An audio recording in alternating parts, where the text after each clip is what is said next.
Running nose, மூக்குல இருந்து சளி ஒலிக்கிட்டே இருக்கு அப்படின்னும் போது இந்த ட்ரிங்கை வந்து நம்ம வீட்லயே தயார் பண்ணலாம். 1 டம்ளர் தண்ணி எடுத்துப்போம்.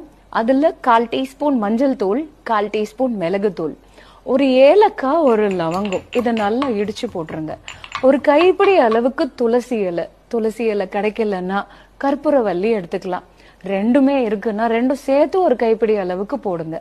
இத ஒரு 3 நிமிஷம் நம்ம கொதிக்க வச்சு அதை நல்லா வடிகட்டி கொஞ்சமா நாட்டு சக்கரை கலந்து ஒரு 40 ml பெரியவங்களோ 20 ml குழந்தைங்களுக்கும் நம்ம கொடுத்துட்டு வரலாம். இதை நம்ம தினசரி எடுக்கிறது மூலியமா நமக்கு எந்த கோல்டும் வராம, நமக்கு எந்த தொற்றும் ஏற்படாம நம்ம ரொம்ப ஃப்ரீயா நம்மளுடைய ரெஸ்பிரேட்டரி சிஸ்டத்தை பாதுகாக்கிறதுக்கு இது ஹெல்ப் பண்ணும்.